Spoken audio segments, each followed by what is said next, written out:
So for Azure Cloud Shell UI, let's understand what's the Azure Cloud Shell provides us. So the Azure Cloud Shell, let's move to the Azure Cloud Shell only. So let's go to this. So as you can see, this is a Azure Cloud Shell. So let's move to another portal, right? And let's open a new Cloud Shell. So let's move to Cloud Shell.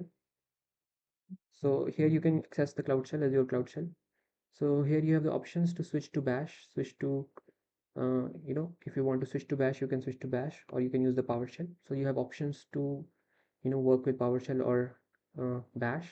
Then this is a restart option. So what this does is, so basically this Azure Cloud Shell is running on a container, which is like Azure container, and it has a lot of tools inside it, which is like Git tool, Python, lot of language supports like Python, Java, right? And then there are a lot of programming languages support, lot of tools which are like Git, Docker, and then there are a lot of other tools also which are like command tools, right? So there are a lot of tools and a lot of infrastructure already provided in this environment, and this environment is running in a container. So that is a Linux container or an Azure Linux container.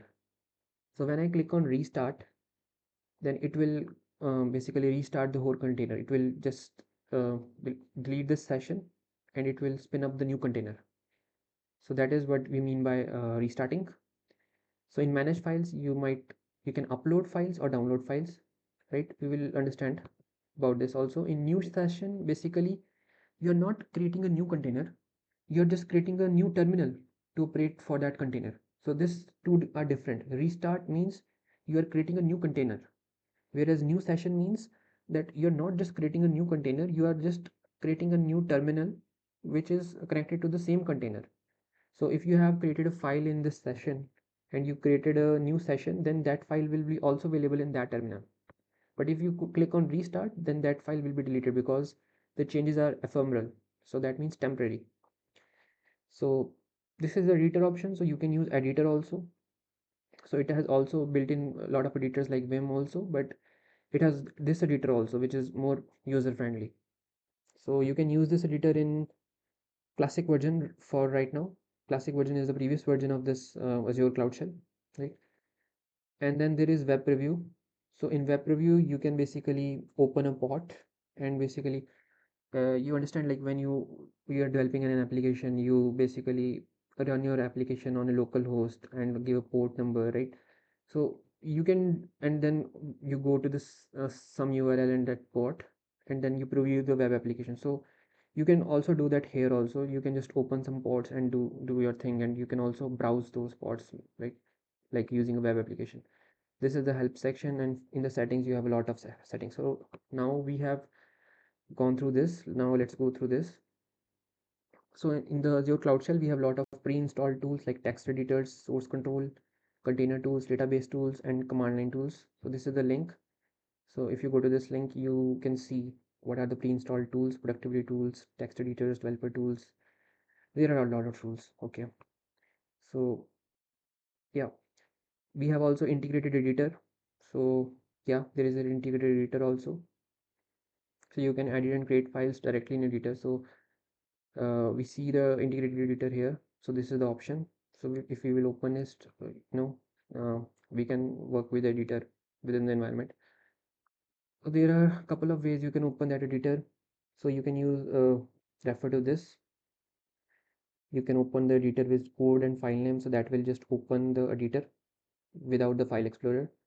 You can also use code dot, so that will open the editor with the file explorer, with the current file explorer, right? So you can close the editor like this, you can save, you can quit, so you can use this Cloud Shell editor also, right? We have option for that also.